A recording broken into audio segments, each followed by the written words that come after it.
go audition, be in your high school plays. I'm going everywhere all the time to see these kids that work with us do other things because I'm thrilled they have another, venue.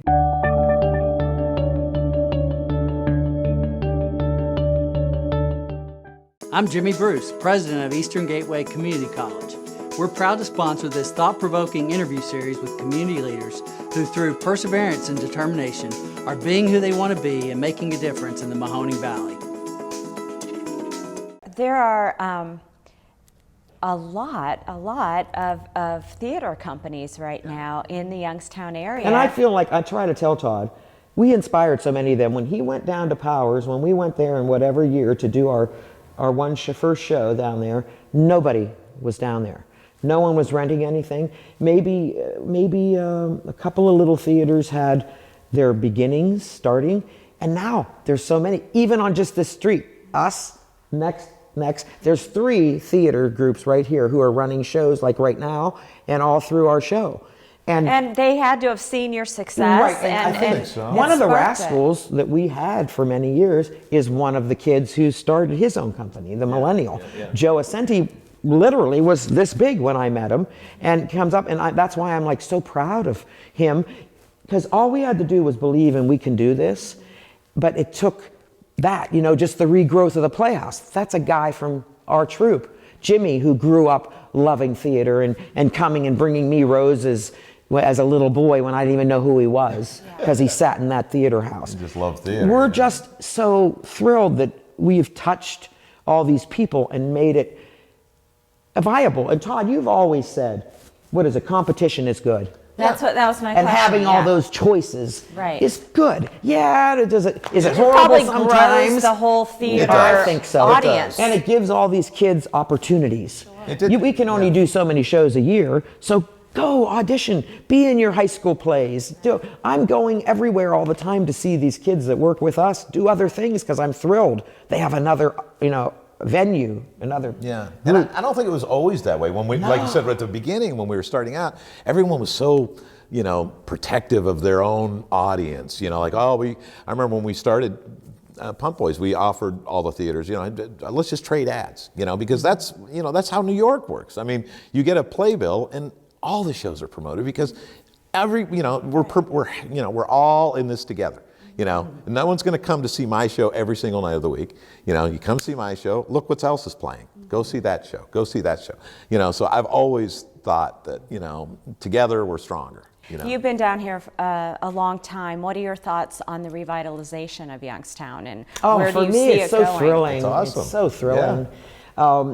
Aside from growth for what I love to do and people doing the entertainment thing, just downtown for me, and my walks used to be in the park, but a lot now because it's flatter, just to go down there and go to the post office and just to have that nice little community and know there's people living in some of these buildings in these cool spots, and just Federal Street itself. I can go across the street for a bagel and coffee when I'm teaching down there, or go up the street to a really cool restaurant. Or the amphitheater. I mean, I was going to say, are you guys going to do a show there? I was just thinking of that. Yeah, I've been talking to the people over there. I would love to do that. And again, my whole sense of trying to collaborate, I would love to involve other groups in a big major production down there that could maybe be an annual thing every summer. But it's really cool to be, because we're so close to it. Oh my gosh. I mean, when Earth, Wind and Fire is playing, I could hear them from my back patio, and I just walk down there, and so it's great, and I think that as well as the, we've got the hotel. I mean, it sounds crazy, but we almost sound like Mayberry. Well, we got a hotel now, but I mean, it's like, the DoubleTree is awesome. That bistro restaurant is great. You can sit over there, you can look over the square now, especially at this time of year with that tree lit and everything. It's just and all of those little things that they did, like that little pocket park. I mean, for me, driving through downtown, one of my favorite roads now is just driving up there and getting towards the cathedral. I love that little. It just looks very cool. With downtown, and the campus is just fabulous, and how they're doing so much there. We were driving by yesterday and saw this other big, sports complex being, and as much as I used to say, oh, sports, it's this. Why not? I mean, it's just growth. It makes the kids feel safer downtown. It's a great, you see kids walking to Chipotle and then walking downtown. I remember when we first started renting out Powers, which was back in, gosh, I don't know, 1990.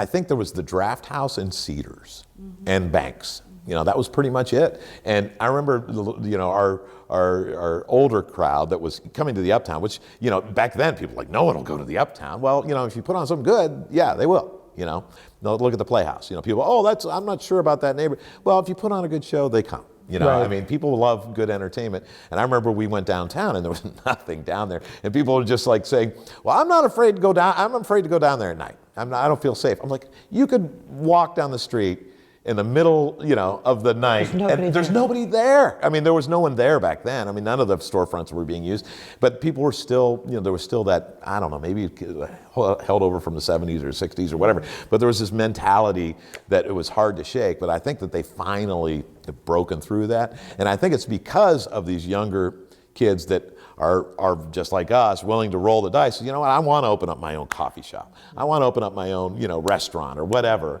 And because when I see they don't the care videos, about the stigma. the videos that are in archives and pictures of what downtown that Federal Street was and the train, I'm like, oh my gosh, this is so. It's like packed. It Yeah. is. Yeah. It's Yeah. so exciting, and I'm like, that cannot. And I go, that is, because there's the square. You know, like, you got to be kidding me. I'm like, where did they get this footage? But to think it was a, you know, a hustling, bustling little city, and then to think it went to so little, and now I feel like it's going back to that. Yeah. Feel from back then and modernized. Yeah, I saw a billboard just the other day, which I kind of liked. It was like, and you know, they said, I think they were advertising the bistro, as a matter of fact, but it was said, you know, in historic downtown Youngstown. And I was kind of like, well, that's nice, because finally it's kind of a cool thing, or Right, a nice right. tag is associated with downtown Youngstown, whereas for And decades. it's a destination spot, Right. right? Now look at, you know, I mean, and again, there's the Christmas parade now that got record crowds last year, and I'm sure that it'll do the same this year. There's Powers Auditorium, there's Stamb Auditorium, there's all of the wonderful things that go on at YSU. Now there's restaurants. Cavelli. Yeah, the Cavelli Center, the amphitheater. I mean, and the thing that you can see that kind of ties that whole downtown together is the arts, you know, and Right. that's those facilities where all of these artistic concerts and plays and musicals and all these little theaters and I'm proud but that's of what, yeah, that's you know, that's. I feel like a catalyst in that, and I know, you know, we've we certainly really did helped start inspire, that. Yeah. did our part to help inspire that, and everyone else has done their part as well. And I to mean, it's keep just- going back and to keep doing it, and through whatever bad times, good times, we're going to do this. We're going to get down there. We're going to figure out a way to do this show, or you are. I'm just going to be in the background saying, are you sure?